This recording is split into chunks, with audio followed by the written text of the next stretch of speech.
Hello, welcome back to Funtime Crafts 24/7. This is a tip video and inspiration video.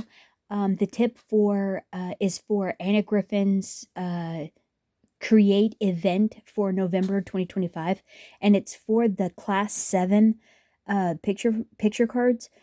She does this really cool 3 picture photo card. It starts out with a picture on the front, and then when you open it, it has 2 interactive pictures on the inside. Now mine would be more interactive if I hadn't have just embellished the heck out of it and just stacked them to the hilt. These are stacked to the heavens, but generally these actually fold flat and are really cool. And when you open it, they move when you open up the card. It's pretty cool. But I wanted to share with you, I actually made my card base out of a 12-inch by 7-inch tall piece of paper or piece of cardstock, and I scored it at 5, 6, and 7, and then Mountain Valley folded them to get that fun little gusset to attach my interactive pieces in the center for my photos to pop up. And that actually worked really well for me. It was super quick, and it conserved paper. That's the reason that I did it, was because it conserved paper, and it worked really good. And so then my little mechanism, mine actually go all the way to the end of my photo mat. Hers don't. And then mine are also only a 1/2 inch tall. I'm not sure what her gusset in the center ends up being. Mine's only an inch deep. So I did a 1/2 inch mechanism on mine, and mine ends up being so 4, 8, 9. Mine ends up being 9.5 inches, and I end up scoring at I end up scoring mine at 1/2 inch, and then 4.5, 4.5, and then 5, and then 9, and then 9 inches. And then what that ends up giving you is a 1/2 inch glue tab on the front, that goes to a 1/2 inch glue tab on the back, and you fold it into a rectangle. And it's let me just see if I got that math right really quick here. Let's see, I need a pencil. I'm pretty sure that's what I did. Let's see, I did let's see, it's gonna be 1/2, and then 4, and then 1/2, and then 4, and then 1/2. Whoops. Oh, and then 1/2. I don't know why I put a quarter. Okay, so that's 8, 9. Yeah, 9.5. So you're gonna score at 1/2, at 1/2 an inch. Then you're gonna score at 4.5.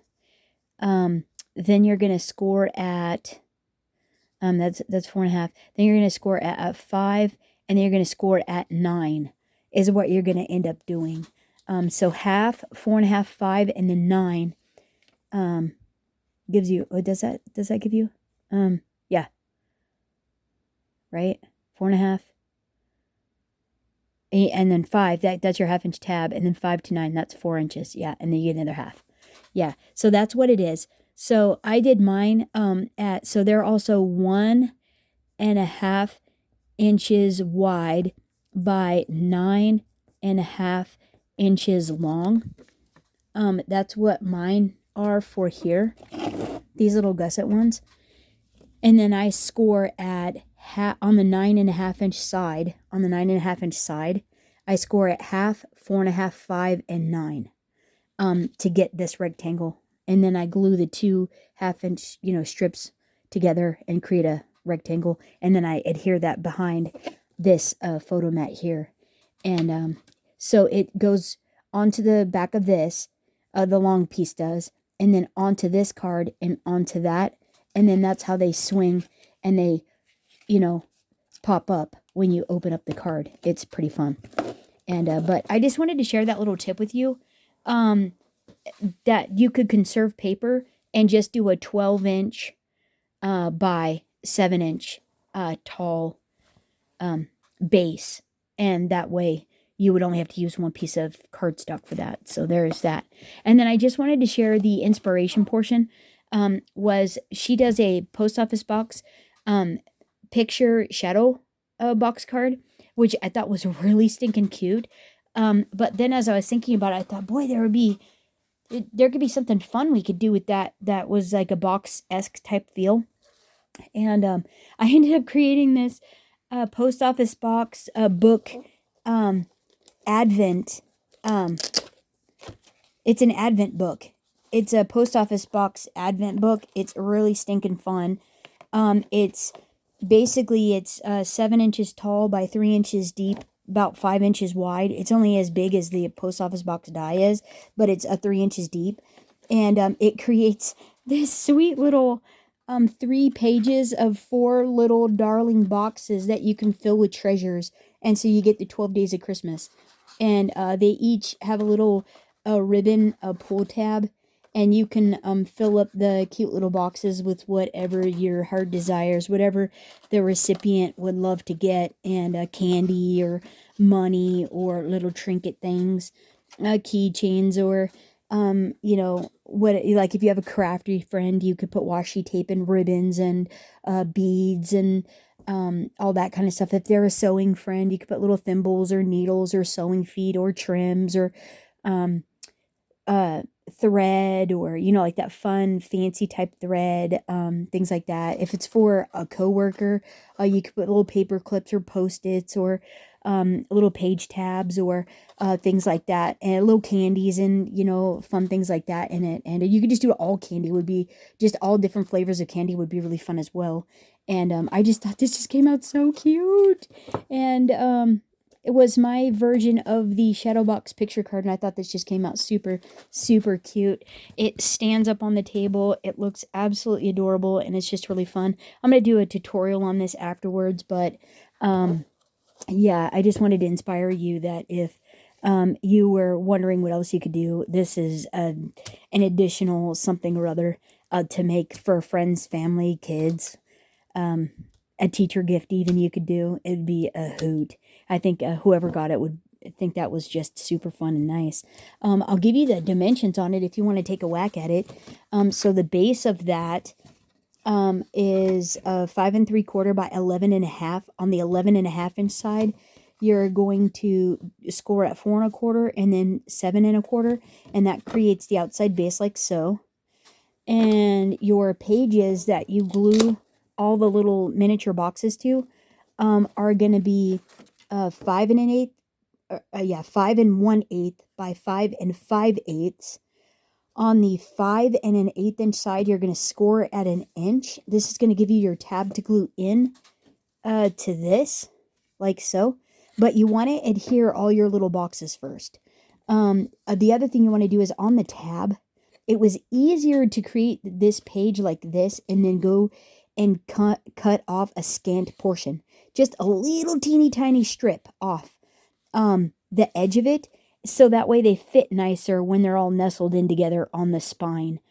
So it's like not quite 1 inch here. It's a scant amount less than 1 inch, but you want to score it at this size first, because it's the best placement for, like, it's the best sizing once you do this and then trim that off. It was the easiest way to get the perfect sizing for the boxes and for inside the base.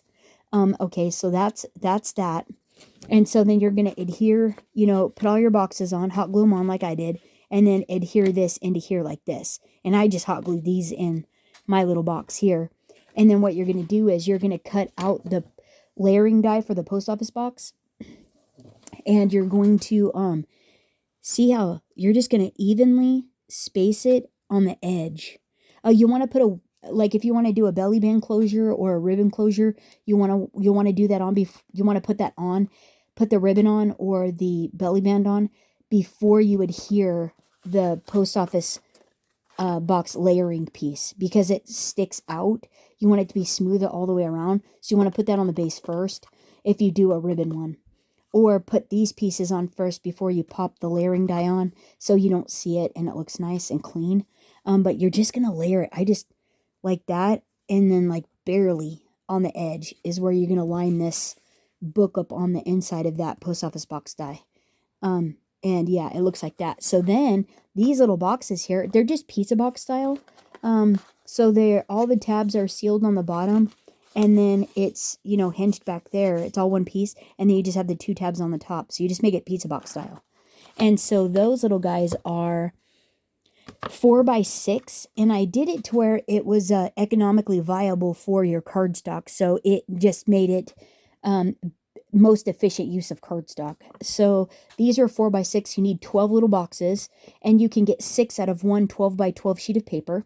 It is going to be directional in that the 6-inch side that's what's facing up when you fold it. It's a box when it's all done. So it's easier if you just do non-directional paper by far, and it's super fun.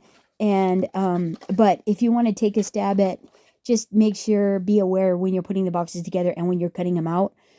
You want to be, when you're looking at the pattern upright, you want your numbers to go, the long one horizontal, the 6 inches horizontal, and then the height to be 4 inches. So that when you fold it all up, it sits proper on the page for your boxes. Okay, and so 4x6 is the size of paper, right? Note card, cardstock. And then you're going to score on the 6-inch side at 3/4, 2 5/8, 3 3/8, 5 1/4. On the 4-inch side, you're going to score at 3/4 and then 3 1/4. And that's what you're going to do. So if you want to just pause and write that down, if you can read that chicken scratch, there you go. And then if you want to do that one on this one as well, these are the pages you adhere all the boxes to. So it's 5 1/8 by 5 5/8. On the 5 1/8 side, you're going to score at 1 inch. And then on that tab, you're going to cut a scant amount off.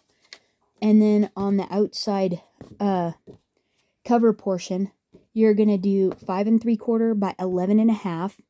On the 11 1/2 inch side, you're going to score at 4 1/4 and then 7 1/4.